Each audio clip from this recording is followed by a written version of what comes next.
welcome to Gaming on a Budget. Today we bring you Too Many Bones from Chip Theory Games. Now, Too Many Bones, there's our new puppy hard work harassing the cat.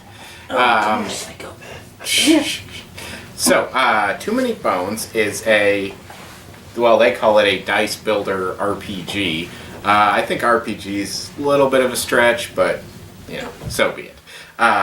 In Too Many Bones, we will be playing a group of gearlocks, a little race of kind of gnome-like critters that I think live in the forests was the idea. They live outside of the forest. Yeah, They've been chased out. Sent out on a dangerous mission to hunt down a tyrant. In this case, the fearsome Nom, who is leading bad guys and causing all sorts of trouble and doing that kind of stuff. We'll do that by going through a series of days. The bad guy the tyrant specifies how many days, in this case 8, you have to collect the 6 progress points you need to be able to face him. You want to tilt him up for me? So you can see there the required progress points and the amount of days we have available to do it. And also has, some nice little flavor text and that kind of stuff, and actual combat rules on the back. So we will go through our series of days, where first we'll reveal an event card, which will usually give us a choice of some kind between different circumstances. Maybe we encounter a shifty peddler and we decide if we want to deal with him, in which case, maybe this sort of test and these sorts of rewards, or maybe we, avoid him, in which case this and this, so on. You'll see all that as it goes on. Next we will resolve the encounter battle if there is one, gain any loot, do any of that kind of stuff, and then we'll choose an end of day action, which can be things like scouting ahead or attempting to pick a lock, or so on and so forth. Again, you'll see most, if not all of that, shortly in the gameplay. Now, the real meat of this game comes from the characters, which are very involved. Lots of stuff, front and back. Most of the rules you're going to need to learn for this game are on the character sheet itself. Each character is worlds different from every other character. They're practically a different game playing a different character. So we'll go into, the details of our characters when we get started. And let's see. Let's go over battle real quick.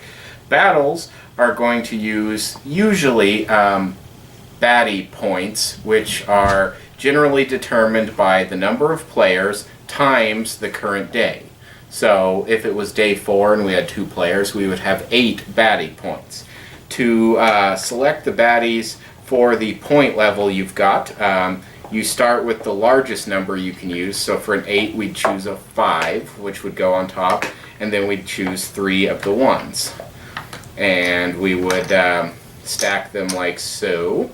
And then we would take the 5, and depending on if it's ranged or melee, put it in row 1 in the appropriate spot with its health chips, that'll be these guys here, and a token to indicate where it came from in case it moves around. That's important for if you have more in the queue than can go on the board.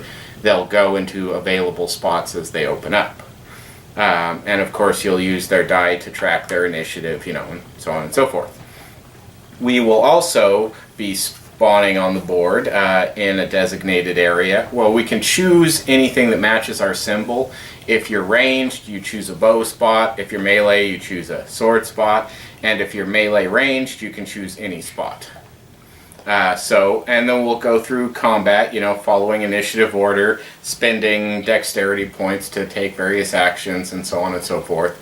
It'll be a lot easier to just show you rather than tell you. So, I think that's probably about all you really need to know in advance. Maybe I'll talk about the stats real quick, because that's pretty important. You want to zoom in on Pickett here.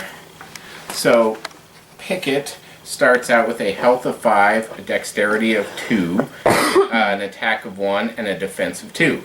What all that means is he has 5 hit points maximum.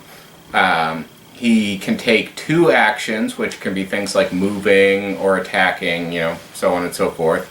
And if he chose to, attack, he would roll up to 1 attack die, and he could roll up to 2 defense dice. But each die he chooses to roll consumes a point of dexterity. He'll also have a variety of special abilities and all that kind of stuff that he'll grow over the game. Again, easier to show than tell. So, that should be probably about everything you need to know in advance. So, we'll get on over to the gameplay.